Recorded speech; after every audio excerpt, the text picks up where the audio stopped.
Hi hello welcome to my channel మై సెల్ఫ్ సుప్రవీణ. అందరూ ఎలా ఉన్నారు? నేనైతే చాలా బాగున్నాను. మీరందరూ కూడా బాగుండాలని మనస్ఫూర్తిగా కోరుకుంటున్నాను.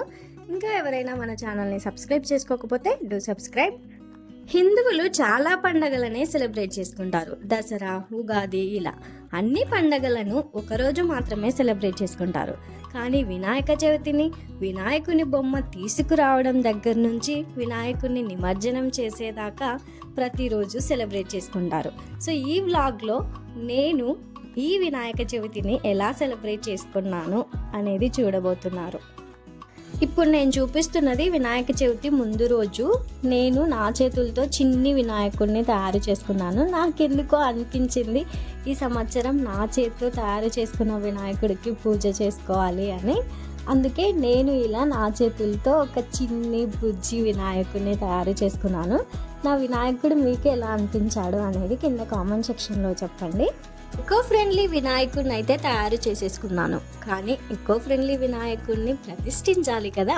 సో ప్రతిష్ఠించడానికి కూడా నేను ఎన్విరాన్మెంటల్కి దగ్గరగా చెట్ల మధ్యలోనే వినాయకుడిని పెట్టాలి, వినాయకుడికి పూజ చేయాలి అనుకున్నాను. అందుకే మా ఇంటి దగ్గర ఉన్న ఈ చిన్న గార్డెన్లో ఇలా అరేంజ్మెంట్స్ చేసుకున్నాం అన్నమాట. సో ఈ అరేంజ్మెంట్స్ కూడా మీరు బాగా గమనిస్తే అన్నీ ఎకో ఫ్రెండ్లీవే ఉంటాయి. ఇక్కడ వెనకాల కట్టిన తోరణం కూడా వినాయకునికి ఎంతో ఇష్టమైన పత్రాలను ఉపయోగించి కట్టాను. రావి ఆకు, గరిక, ఉత్తరేణి ఆకు ఇవన్నీ ఉపయోగించి ఆ వెనకాల కట్టిన తోరణాన్ని నేను స్పెసిఫిక్గా ఈ దేవుడి కోసం కట్టాను అన్నమాట. అలాగే ఈ వినాయకునికి నేను ఇక్కడ రావి ఆకులతో డెకరేషన్ చేస్తున్నాను, మీరు కూడా చూడొచ్చు. వినాయక చవితి రోజున వినాయకుడికి ఎంతో ఇష్టమైన పత్రాలతో వినాయకుడిని పూజించి ఏదైనా కోరిక మనం మనస్ఫూర్తిగా కోరుకున్నట్లయితే ఆ కోరిక తప్పనిసరిగా తీరుతుందని చాలామంది చెప్తూ ఉంటారు. అలా వినాయకుడు ఇష్టపడే 21 పత్రాలలో ఈ రావి ఆకు, గరిక, ఉత్తరేణి ఆకు, తులసి దళం, బిల్వపత్రం, అర్క ఆకు ఇలా చాలా పత్రాలు ఉన్నాయి. నేనైతే ఇక్కడ 3 రకాల పత్రాలను యూజ్ చేశాను. అది గరిక, ఉత్తరేణి ఆకు, రావి ఆకు. అవైతే వాటితో నేను ఈ సంవత్సరం వినాయకుడిని పూజించాను. చాలామంది అనుకోవచ్చు చిన్న వినాయకుడే కదా, ఇంత అవసరమా అంత అవసరమా అని. కానీ పూజించే మన మనస్సు, పూజించాలన్న కోరిక బలంగా ఉండాలి. కానీ విగ్రహం చిన్నదైనా లేకపోతే చాలా పెద్దదైనా ఏదైనా పర్లేదు, వినాయకుడే మీకు చెప్పలేదు కదా ఇన్ని అడుగుల విగ్రహం తీసుకొచ్చి నువ్వు పూజిస్తేనే నీ కోరికలు తీరుస్తాను అని. ఒక్కసారి ఆలోచించండి, మనం మట్టితో వినాయకుడిని చేసుకోవాలి అని అనుకున్నప్పుడు, చేసుకోవడానికి కూర్చున్నప్పుడు ఇంకొంచెం సేపట్లో నా చేతులతో చేసుకున్న ఒక చిన్ని బుజ్జి వినాయకుడు ఉంటాడు, ఆ వినాయకుడికి పూజ చేసుకోవచ్చు అన్న ఆలోచనే ఎంత బాగుంది కదా. షాప్స్లో కూడా వినాయకుని బొమ్మ తెచ్చుకొని పూజించవచ్చు. కానీ ఎందుకో నాకు నా చేతులతో చేసుకున్న వినాయకుడిని పూజించాలి అని అనిపించింది. కానీ వినాయకుడు చిన్నగా వచ్చాడా, పెద్దగా వచ్చాడా, లేకపోతే అందంగా వచ్చాడా లేదా అనేది పక్కన పెడితే మనం ఎంత ప్యూర్ ఇంటెన్షన్తో వినాయకుడిని పూజిస్తున్నామో అనేది చాలా ఇంపార్టెంట్. సో నువ్వెంత మంచి మనసుతో పూజిస్తే దేవుడు అంత మంచి మనసుతో నీకున్న కోరికలన్నీ తీరుస్తాడు. అలాగని పొద్దుస్తమానం మీ గురించే కోరుకోవద్దండి, మీతో ఉన్న వాళ్ళ గురించి కూడా కోరుకోండి, వాళ్ళు బాగుండాలి అని. వినాయకుడి గురించి చెప్పాలి అని అంటే చాలా విషయాలు ఉన్నాయి. ప్రథమ పూజ్యుడు వినాయకుడు. ఏదైనా మన కార్యం జరగాలి అని అంటే విఘ్నాలు రాకుండా చూసేవాడు వినాయకుడే. తెలివితేటలను, జ్ఞానాన్ని ప్రసాదించేవాడు కూడా ఈ చిన్ని వినాయకుడే. ఏ దేవుణ్ణి ప్రసన్నం చేసుకోవాలి అనన్నా ముందు ఈ చిన్ని వినాయకుడికి పూజ చేసే మనం ఆ పనిని స్టార్ట్ చేయాలి.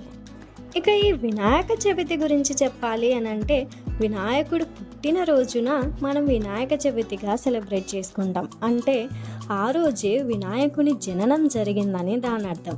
అందుకే ఈ వినాయక చవితి రోజున ఇలా మట్టితో వినాయకుడిని తయారు చేసి పూజించాలి అన్న పద్ధతి చాలా రోజుల నుంచే వస్తుంది. అలాగే మనం వినాయకుడిని ప్రార్థించేటప్పుడు గుంజిళ్ళు తీసి గనక ఏదైనా కోరిక అడిగినట్లయితే ఆ బుజ్జి వినాయకుడు తప్పనిసరిగా మన కోరికను మన్నించి తీరుస్తాడని చాలామంది చెప్తూ ఉంటారు. ఈ గుంజిళ్ళు అంటే ఎందుకు వినాయకుడికి అంత ఇష్టం అనే దానికి కూడా ఒక స్టోరీ ఉంది. విష్ణువు ఒకసారి కైలాసానికి వెళ్ళినప్పుడు తన ఆయుధాలన్నింటినీ ఒక చోట పెట్టి శివునితో మాట్లాడటంలో మునిగిపోయారు. అక్కడే ఆడుకుంటూ ఉన్న గణపతి ఆ దగదగా మెరిసే సుదర్శన చక్రాన్ని చూసి అమాంతం దాన్ని మింగేశారు. అలా విష్ణువుకి ఆ చక్రం కనపడనప్పుడు దానికోసం అన్వేషిస్తూ ఉన్నాడు.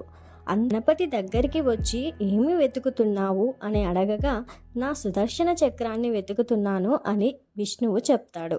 అప్పుడు గణపతి దాన్ని నేనే మింగేశాను అని చెప్తాడు.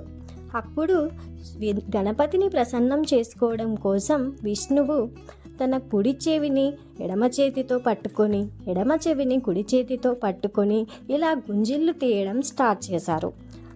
అప్పుడు అది ఆ వినాయకుడికి చాలా కొత్తగా అనిపించడంతో ఇదేంటి వింతగా ఇలా చేస్తున్నారు అని పకపక నవ్వసాగాడు. అలా గణపతి నవ్వుతూ ఉన్నప్పుడు గణపతి మింగేసిన సుదర్శన చక్రం వెంటనే కింద పడిపోతుంది. అలా విష్ణువు తన సుదర్శన చక్రాన్ని దక్కించుకుంటాడు. అప్పటి నుంచి గణపతికి ఈ గుంజిళ్ళు చాలా ఇష్టమైనవిగా మారిపోయాయి. ఎవరైనా తన ముందు గుంజిళ్ళు తీసి ఏదైనా కోరిక కోరుకుంటే ఆ కోరిక తప్పనిసరిగా తీరుస్తానని గణపతి మాటిచ్చారు. అందువలన ఎవరైనా గుంజిళ్ళు తీసి ఈ గణపతి ముందు ఏదైనా కోరిక కోరుకుంటే గణపతి తప్పనిసరిగా తీరుస్తాడని చాలామంది నమ్మకం. మేము ఇలా ఈ గణపతిని చాలా ఓపెన్ ఏరియాలో ప్రతిష్ఠించాం కదా, అయినప్పటికీ చాలా గాలి వీస్తుంది, వాన చినుకులు కూడా పడ్డాయి మధ్యలో. అయినా కూడా ఆ దీపాలకి ఎలాంటి ఆటంకం కలగలేదు. ఆ దీపాలు మేము మళ్ళీ ఈ చిన్ని వినాయకుడిని మా వీధిలో ఉన్న పెద్ద వినాయకుడి దగ్గరికి చేర్చేదాకా కూడా ఆ దీపాలు అలా ఆరిపోకుండా వెలుగుతూనే ఉన్నాయి. ఇవన్నీ గణపతి మహిమ కాకపోతే ఇంకేంటి చెప్పండి. అందుకే నేనేం నమ్ముతాను అనంటే మన ఉద్దేశం ఎంత మంచిగా ఉంటే మనకంత మంచి జరుగుతుందని నేను నమ్ముతాను. చాలామంది దేవుళ్ళు చెప్పేది కూడా ఇదే కదా, శ్రీకృష్ణుడైనా గణపతి అయినా చెప్పేది కూడా ఇదే. నీవు చేసే పని వెనకాల ఉన్న ఉద్దేశాన్ని బట్టే ఆ పని వల్ల కలిగే నీ కర్మ ఫలితం అనేది ఆధారపడి ఉంటుంది అని. మీరేమంటారు చెప్పండి?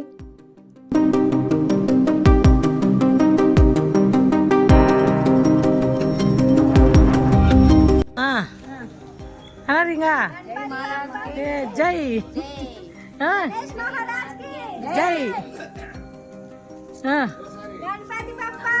జై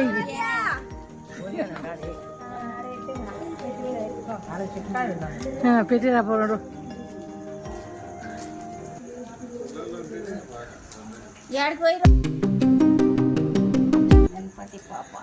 జై చిన్నగా గణపతి మహారాజ్కి జై, గణపతి మహారాజ్కి గణపతి మహారాజ్కి చేసిరా ఎందుకొచ్చినాను.